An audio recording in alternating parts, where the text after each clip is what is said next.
Is this just an extension to the last video? We just wanted to go over a couple more things because we felt like, well, we need to let you know a bit more, really. So yeah, it's also a quick extension on the last video.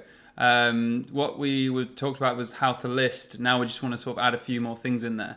So first of all, as you can see in the category with toy stores like Prime Ledger 4 stars and up, £7 to £30. So it's a great price range.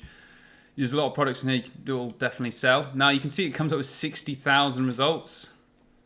Now those 60,000 results, you can't just copy all those in one go. If in fact, Matt, if you go to the bottom of the page, we'll show as well. So 6,000 results would result in like so many thousands, like a lot of pages. Thousands of pages. Yeah. So this actually only goes up to 400 pages.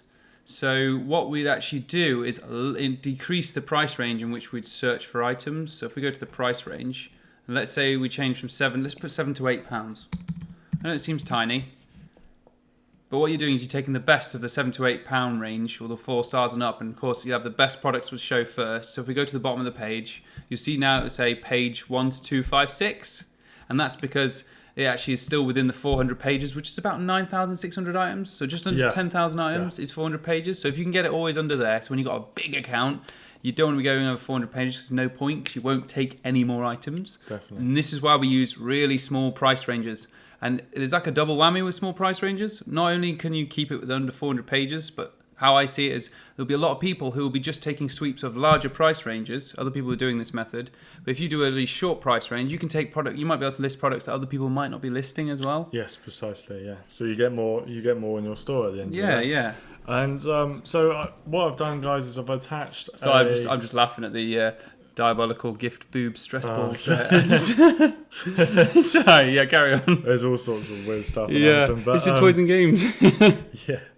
But so I've attached a Excel sheet on the attachments for this lecture. Yeah. This is broken down literally pound by pound price ranges, and then all of the categories as well. Yeah. So the idea, guys, is once you've listed on that section, you will then just put the page number, which you can find in at the top there, into your category. So, hang on, that's not right. So, okay, so go to page 2. You'll then see it says PG _2, and the same says page equals 2 up here as well. So the idea is, say we listed up to page 30, and that's all the listings that we could do. Then when we come back to this price bracket, instead of having to go down to the bottom of the page, keep going until you find page 30. What we used to do, we used to click on next page until we found the page that we got up to. What we will now do is use the URL and just edit that. So when it says PG _2, I've now put 30, and page equals, I've also put 30 rather than 2. So I just press enter. And it will keep all the same variables: toy store, Prime Ledger 4 stars and up, £7 to £8. And it takes you right back to the page where you left off. So then you can start listing again. Yeah. Just remember to get to this. So you got to get to this category first. You've got to still put in toy stores, Prime Ledger 4 stars and up, £7 to £8 in what we showed you before and how we list. So you just need to put all those variables in on the left side.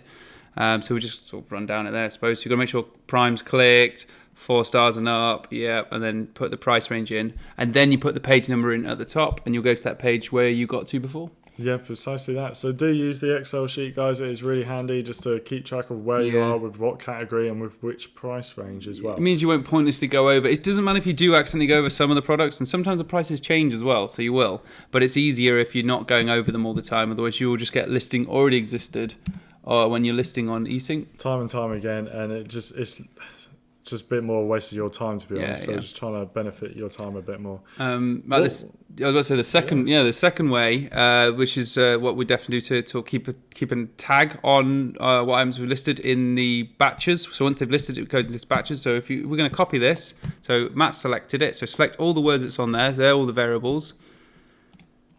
And then we're going to paste it in tags. And now that actually lets us know. So basically this will fill up. This whole page will start filling up with all the batches that we've actually created. So what will happen is you'll get a sea of just loads of different batches. And normally it just tags it any old tag. But in this case, we've changed it to what we actually used on Amazon, what we typed in, and it gives you an idea when you're using your poor performers, so when you're managing your listings. Say what's older than 60 days, you can go over that category again, and it just lets you, kind of gives you like an idea of what you've already listed. So next time you can just quickly go into a different category. If you fancy, say, listen to something from electronics, mobile phone accessories, you just know you can go straight to that category because you've not listed it, recently. Yeah, definitely. So guys, we do recommend that you kind of get into these good habits from the start. It certainly will come in handy as your store grows. But also, I understand it might be a little bit confusing to start with. It's quite a lot to take in. This is not, the be all or end all. So just get started if this is confusing you a little bit. But definitely do come back to it after all the other things start to make sense. Yeah, and if you have any questions about listing or looking for products on Amazon, you get a little bit stuck. Remember, we do have the Facebook support group. So, make sure you ask questions in there as well. We want to make sure that you guys are, well supported throughout your whole journey with dropshipping. So definitely get active in it. Yeah. Definitely. Okay, guys. Well, we'll move on to the next video. Yeah. So, see you there. See ya.